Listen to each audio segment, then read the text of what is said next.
Hey guys, it's the J Gemini, and welcome back to the channel. Appreciate you taking time out of your day to click on the video. Been away for a little while.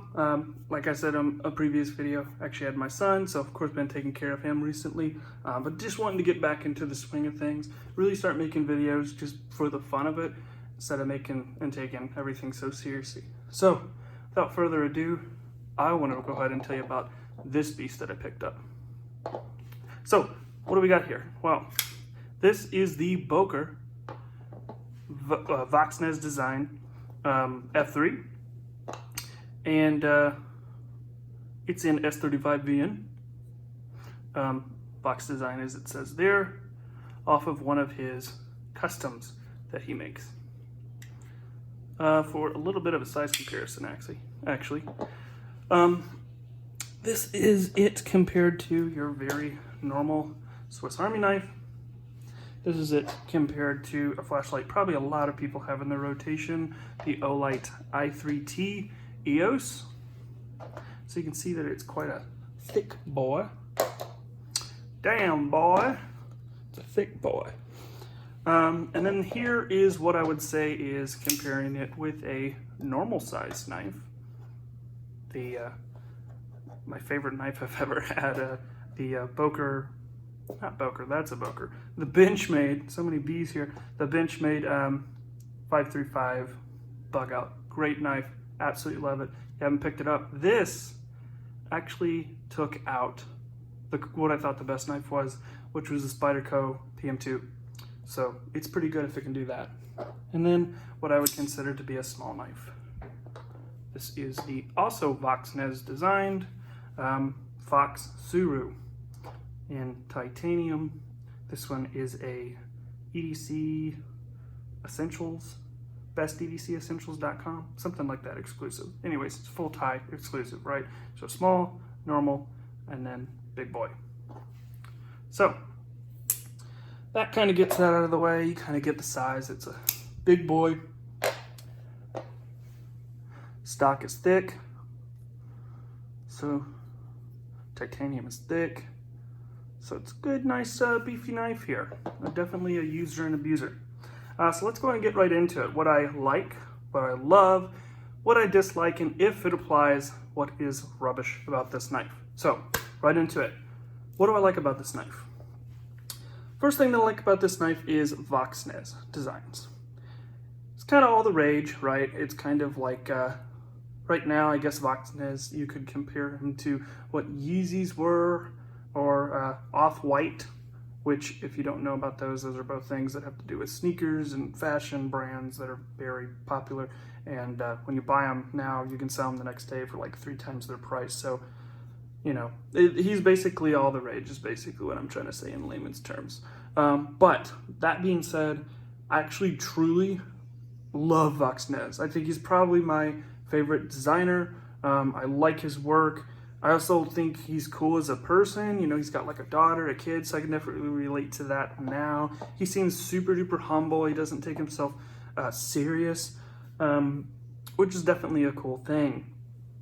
Kind of working on that too. Being designed by Voxnaes, you actually end up seeing, I think Nick Shabazz said it when he was actually talking about the 8010 that is made by Cold Steel. He actually said that one of the things that he liked about that knife is that even though it was made by a mainstream knife company as a production knife, it wasn't purposely created like super duper worse. This feels, in my opinion, like it's a Vox knife. You could take this off and just see everything, and you'd see Vox here, and you're like, wow, that's an actual, you know, that's a mid-tech, that's a custom, right? So I really like that. You get everything that you can imagine. Voxnaes, Jesper Voxnaes is one of his actual custom knives. Go ahead and have as far as the traits of it and everything, and you're not really losing much. I'm trying to kind of move on from this because I'm getting all sidetracked. What else do I really like about the knife? Well, I like the design. I mean, it's got this sort of a slight harpoon, which also helps your hand rest up here. It doesn't have a forward choil. I mean, you can put your finger here like this, which I do like, and kind of choke up on it. It's not actually a choil itself, But, you know, overall the design just looks really nice, feels really good in hand, has ergonomics, but it doesn't look necessarily ugly like some people would say a PM2 looks ugly. I don't think so, but some people don't like it because they think it looks too ergonomic. So I like the likes. The next thing that I really like about it is, of course, S35VN. It's probably my favorite steel, and honestly, I feel like it fits this knife excellent. Talking again about the 8010, if you watch Dutch Bushcraft Knives, which is a great channel, they actually ended up taking a knife in S35VN, the 8010, and beating the ever-living crud out of it. They smashed it into a rock. I think they smashed it through a steel pan. All sorts of just crazy abusive things that you would never do to a folder. And honestly, it wasn't all chipped and marred and everything like that. They were able to sharpen it right up. So I feel like for a big, beefy user like this, this is a perfect steel for what you're using. The other thing that I really like about this knife is I like the fact that even though it's, you know, a bigger knife for sure, it's actually quite light in comparison to the 8010. It felt a little unruly, and which made it feel almost bigger in the pocket because I actually had the 8010, for example, and I actually ended up going ahead and returning it because it was just, it felt too big in the pocket, everything like that, and heavy. And even though this is, you can feel the heft, which gives you confidence, it's not so big that it actually goes ahead and causes any problems. So that's what I'd say I really like about the knife. It is light, like that it's made by Voxnaes. Like the fact that, you know, it's, like I said, quite true to a Voxnaes custom. You don't feel like you're really losing out on anything. You get that premium steel. It's not a low-level steel that kind of makes you compromise anything like that. Moving on to what I love about this knife. I think what I love about this knife is what surprised me the most, is the fact that this is made by Boker. If you know anything about Boker, or Boker Plus, which is nicer Bokers, they actually, even if you're buying a Boker Plus that is a little bit nicer, usually the quality control just isn't there, which is still somewhat, we'll talk about that. But overall, I am astounded with this knife's overall quality control. If you look at everything as a total package. First of all, blade centering. Let's talk about that. Not even trying to just gas this knife up, but probably the best I've ever seen, like, of any knives. I've had Wii knives that were slightly, but almost, no, this is like bang, right in the middle, very impressive. The other thing is the finish. Love, you know, look at this finishing. I love this working finish that they've ended up putting on the blade here. I mean, everything is done so well that you could hand this to me, take this off, and say this is a Vox Mid-Tech, and I would truly believe it. It has quality that I would say is on par with Wii and Riati. Perfect example, if you look inside of the knife here, you see that on this side, the titanium is chamfered, but just as much, an equal amount of chamfering on this G10 scale. You also end up going ahead and looking on the back here. Look at how there's these, this is kind of one of Voxnaes' signature designs. On the Pilar, it's like this, where basically it has these lumps. Look at this right here and this. It looks mirrored identical. Just the quality is so good. Just so good. So, I mean, I think that's what I really love about this knife, is the fact that I was blown away with the quality. It feels like I'm really getting a nice product here, which just really kind of took me by surprise and blew me away. And like I said, I would say that I love it because it is a Voxnaes design as well, which I said I like, but I do love that as well. What do I not like about this knife? Dislike. I would probably end up going ahead and having to say what I don't like about this knife. Disappointment is the fact that it, even though it seems to be cooperating quite nice right now, it actually has a Teflon washers. That's what I was wanting to say. Now, again, going back to the quality, everything is so tight. You know, it's kind of like the, what did they say? The Microtech. So sorry. Microtech, they actually said on their beefy knife, the SOCOM, that the tolerances are so great and close in here that it doesn't allow a lot of dirt, so it's a really good sort of military field knife. That's why a lot of people carry them. Long and short, this has super tight tolerances that kind of do the same, right? So not a lot of dirt chunks, rock chunks, sand is going to be able to get into there. Now Teflon's great for that, right? It doesn't really need to be lubricated, and you know, you could go ahead and get sand in it and it would be just fine, all that jazz, and that would be perfectly fine. But Teflon is not the funnest. There are some knives that are great on Teflon. I have a CRKT Squid, and it fires like a maniac on Teflon and has no play. This knife is different. This knife at first felt very grainy. Even now, I've got a ton of KPL on it, and now it's just starting to go ahead and loosen up, but still, if I hold it like this, it doesn't fire. Only if I sort of hold it flat or have it like this where gravity's assisting is where it fires. I can also sort of spidey flick it. As you can see, it's not the easiest to do, and you know, I can open it, but it's not the most fun knife to fiddle with. The other thing that I don't go ahead and like about the knife is sort of that fact that the hole itself, like a spidey hole, right? And it's kind of fine to do on the top, but the bottom here is just a little too far. If they would have maybe brought this out a little bit, sort of rounded it out, it would be easier to sort of flick open. I have to actually get my finger meat in there, like the nail like that, and flick it open, which is quite uncomfortable, going ahead and doing that over and over and over and over again. So not the funnest knife to go ahead and play with, and that's usually the most important thing, believe it or not, with my knives, which might sound a little bit silly, but that's why I love, like, you know, kind of hard to do here in such a confined space where I'm filming, but I like to just open, close, open, close, open, close again and again. That's my thing. You know, this is a fidget toy before anything else. I sit at my desk at work and they know me as a knife guy. I just keep opening and closing it. So that's what I dislike about the knife is the fact that it's running on Teflon. Would like to see it on brass instead. And I also don't like the position of the hole and in general. Now, there's definitely something that is rubbish about this knife. And that is the fact that even though the quality control is so good, the most sort of like important things about the knife, they actually went ahead and left off of the, I guess just it got overlooked, or maybe it's just the standards of where it's being made, but it's actually two things with the knife.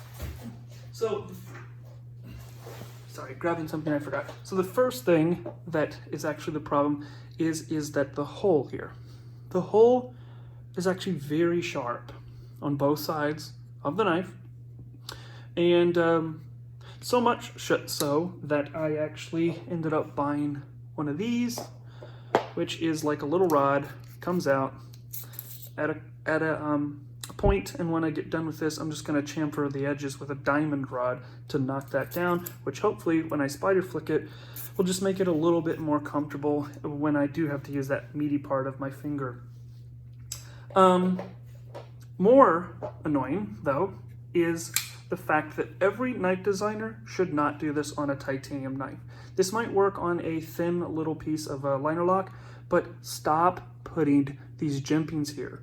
I cannot open the knife like this because this is like ribbed like this. I, if you've been noticing, have to close it with my pointing finger. Never had to do that with another knife. But literally, when I first got the knife and I was trying to put it open with my thumb, it was so sharp that I couldn't even flick the knife open with my thumb like you normally would with any other knife, because it got so sore from opening it like that. If you compare that to the Suru here, you can see that it's just round and chamfered, and even if I have to put a lot of pressure on that, it has no sort of problem going ahead and being open. So I'm actually going to try to see if I can wallow that out and polish it to match what it looked like on the Suru there, and then start opening it as normal. Another thing is that the lock bar tension came extremely tough, which with like the perfect storm of having a sharp edge on both sides of the opening hole, as well as being on Teflon, as well as being a little tight from the factory. I was able to fix that just by loosening it and re-Loctiting it. But it like made all my fingers so sore that I was like, can I even use this knife? When I first ended up getting it, and I do think it is breaking in a little bit easier. Even so much so that I'm like, do I really have to chamfer these edges? But I think I'm going to go ahead and knock those down just a little bit so they're more comfortable. But it was so tough that maybe I'm just imagining this and it's broken in, or maybe I really did do something. But I ended up taking one of those little iPhone charger bricks, putting it in here, just sort of pressing on it to sort of weaken that spring tension, which I actually consulted, a friend of mine who's a knife maker. He said there's nothing wrong with doing that. You can respring and unspring titanium because it does act sort of like a spring steel. I know it's not steel, it's an alloy, but you can actually do that not 100 times over, but maybe just once or twice to get it where you want it. So I did have to go ahead and weaken that, and now it's easier to flick, and it is easier to close. You still have to do it with the finger though because of that terrible material. So that's what's rubbish about the knife, is the terrible texturing, which has been on many knife that I've owned, and it always results in the same terrible, just do the wallowed out design. It's so much better, as well as the sharp hole and the strong lock bar tension. So overall, what do I think about the knife itself? Honestly, I freaking love this knife. It does have its qualms and its problems, and like I said, I hope to address them. Other knives I will send back. I'm actually quite hard to please. There were 8 knives that came in and out, bought, tried it out, returned it, just wasn't right for me. If I work hard, especially with a baby, my hard-earned money, I'm not going to keep a knife or try to sell it and lose money if there's a return period. If I haven't used the knife, I've just opened it once or twice and it just wasn't right for me. This knife, on the other hand, I really love. Love the design.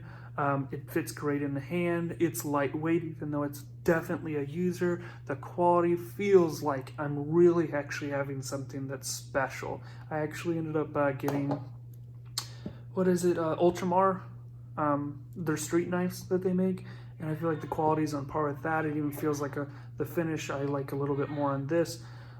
So I mean, it's a really great knife. It feels ergonomic. Honestly, I would recommend it to anybody. The price itself is in like the 180s or 190s, so if you can find it cheaper, I would definitely say so, especially since it's Boker. I don't know if they're making all of them to this standard, to this quality, but for the $95 that I picked this up, ooh, don't like that. From the $95 that I have a chair right here and it just hit the metal there. I'm spazzed about that type of stuff. Okay, anyways, back to what I was saying. For the $95 that I actually picked this knife up for, it's just out of the park. And that's why I'm willing to go ahead and try to work so hard to customize and kind of fix these little nuances and problems that I found with the knife where I would usually just send it back. But like I said, with it being such a perfect specimen, all the grinds being on point, the grinds here being perfectly spaced, I mean, everything is just like insanely attention to detail done so well that I would recommend this knife tenfold if you could go ahead and pick it up. And if you can't find it at that price, keep in mind, Boker just released this year in 2020 a D2 version, which is also one of my favorite steels as well of this knife, that actually has the signature Voxnaes hole that I like so much. This little design right here actually looks like that instead of like just oval shaped. Look at that, it's got me closing it like that one. Usually I don't even have to do that with this one. But anyways, not to draw it out too long, it's an amazing knife. It's freaking so sick. Awesome. Love it. I would definitely recommend it if you can pick it up. If you don't like that price, I would go ahead and recommend that you try to pick up the D2 version. It's a nicer of the Voxnaes designs, but it actually is in premium materials and steels, unlike the CRKT stuff that is put out that is made out of pot metal and, cheap plastic. So overall, appreciate you taking time. No, I kind of rambled, but I wanted to give an in-depth review of this beast of a knife. They knocked it out of the park. And kind of like a Video Game Donkey says, it's a masterpiece. So, anyways, I hope you have a great rest of your day. Appreciate you taking time to go ahead and watch the video. You guys take care. Bye-bye.